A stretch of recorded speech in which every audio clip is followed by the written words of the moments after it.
The upscale boutique was buzzing with weekend shoppers. Rows of leather handbags gleamed under soft lighting, each one costing more than some people's monthly rent. Danielle Harris, a 32-year-old marketing executive, walked confidently through the store.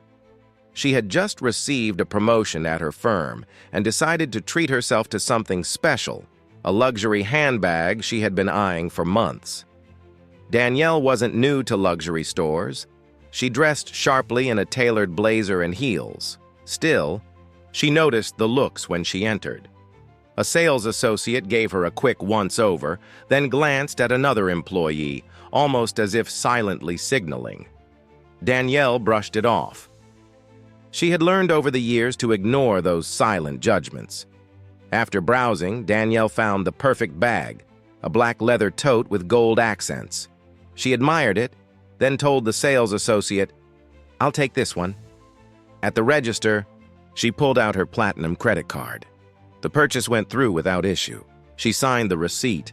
The associate slipped the handbag into a branded shopping bag, and Danielle thanked her before heading out. It should have ended there. But it didn't. As Danielle walked through the mall toward the parking garage, she noticed 2 security guards following her. At first, she thought it was coincidence. But when she reached the garage and unlocked her car, they approached. "Ma'am," one of them said firmly, "we need to check that bag you're carrying." Danielle froze. "Excuse me?" "The boutique you just left reported a possible theft," the guard said. "We need to verify that item was purchased." Danielle's chest tightened. People walking by slowed, watching. She could feel their eyes on her, the unspoken judgment, the silent question. Did she steal it? "I have my receipt right here," Danielle said, her voice shaking but controlled. She pulled the paper from her purse and held it out. The guard barely glanced at it. "We'll still need to escort you back to the store. Store policy. By now, more passers-by had stopped. Danielle felt the heat of humiliation burning her cheeks. She wanted to disappear. But instead, she stood tall. "You're accusing me of stealing something I just paid for," she said loudly enough for others to hear.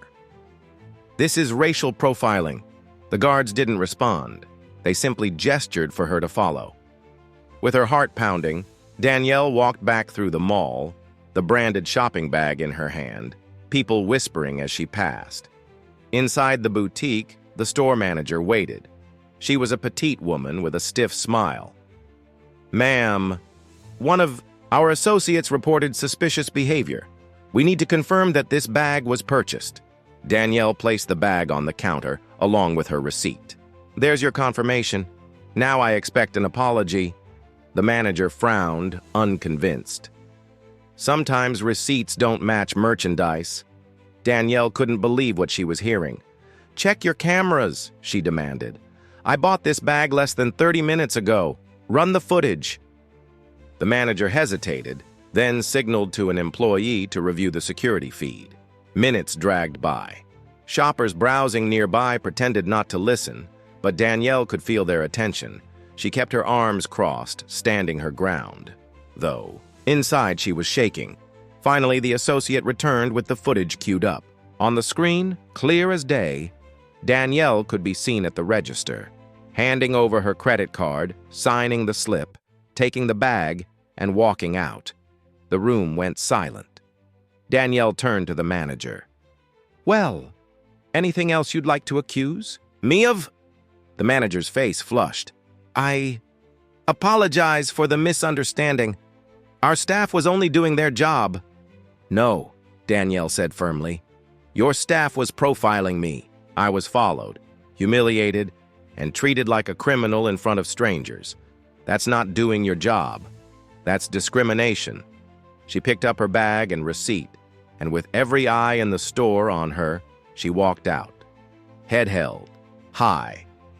But Danielle wasn't done.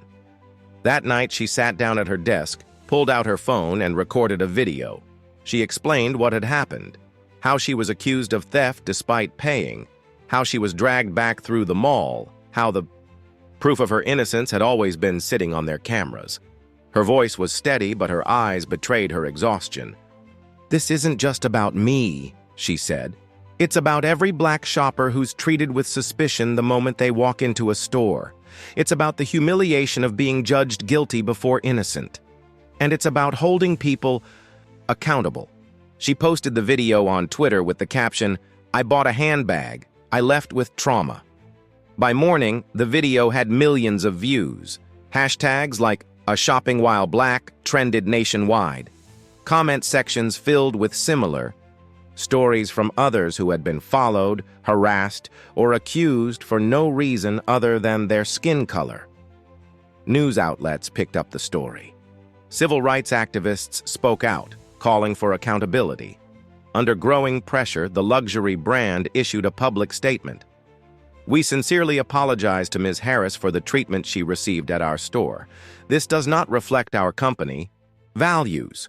We are conducting an internal review, and the employees involved will undergo retraining." But for many, the apology rang hollow. Customers posted videos of themselves cutting up their store credit cards and vowing never to shop there again. Danielle, however, wasn't interested in revenge.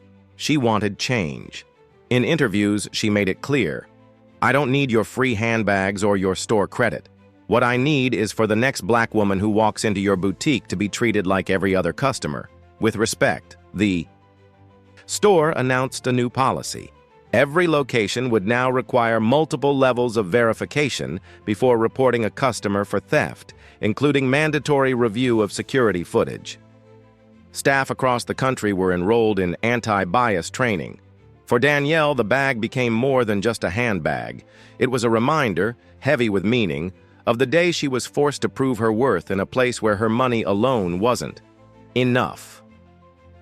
She kept it, not as a trophy, but as a symbol of the fact that she had been wrongly accused, and that by speaking out, she had turned humiliation into empowerment. And for thousands who watched her story unfold, she became proof that silence only allows injustice to continue, but when truth is brought to light, even the strongest prejudice can be challenged.